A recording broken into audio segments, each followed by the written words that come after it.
ମାଲକାନଗିରି ଜିଲ୍ଲାରେ ପ୍ରବେଶ ଉତ୍ସବ ଓ ଖଡ଼ିଛୁଆଁ ପର୍ବ ପାଇଁ ବ୍ୟାପକ ସଚେତନତା ଆରମ୍ଭ ହୋଇଯାଇଛି।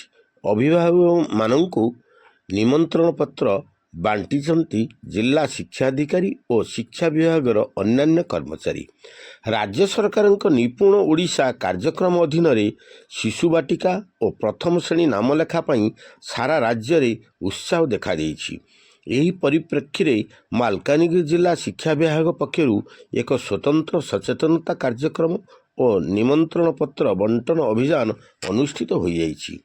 ତମସା ପଞ୍ଚାୟତସ୍ଥ MB7 ଉଚ୍ଚ ପ୍ରାଥମିକ ବିଦ୍ୟାଳୟ ପରିସରରେ ଆୟୋଜିତ ଏହି କାର୍ଯ୍ୟକ୍ରମରେ ଜିଲ୍ଲା ଶିକ୍ଷାଧିକାରୀ ଚିତ୍ତରଞ୍ଜନ ପାଣିଗ୍ରାହୀ, ଅତିରିକ୍ତ ଜିଲ୍ଲା ଶିକ୍ଷାଧିକାରୀ ମଞ୍ଜୁଲତା ଭୋଇ ଓ ଭାଗୀରଥୀ ବେହେରା ଯୋଗ ଦେଇଥିଲେ। ଅଧିକାରୀମାନେ ଘରକୁ ଘର ବୁଲି ପିଲାମାନଙ୍କୁ ଚକୋଲେଟ୍, ଫୁଲ ଦେବା ସହ ସେମାନଙ୍କ ଅଭିଭାବକମାନଙ୍କୁ ମୁଖ୍ୟମନ୍ତ୍ରୀଙ୍କ ନିମନ୍ତ୍ରଣ ପତ୍ର ପ୍ରଦାନ କରିଥିଲେ। ଏହି କାର୍ଯ୍ୟକ୍ରମରେ ବିଦ୍ୟାଳୟର ପ୍ରଧାନ ଶିକ୍ଷକ, ଶିକ୍ଷକ ଶିକ୍ଷୟିତ୍ରୀ, ତମସା CRCC, ସମଗ୍ର ଶିକ୍ଷା ସଂଯୋଜକ ଏବଂ ବିଦ୍ୟାଳୟ କମିଟିର ସଦସ୍ୟମାନେ ସକ୍ରିୟ ଭାବେ ସହଯୋଗ କରିଥିଲେ।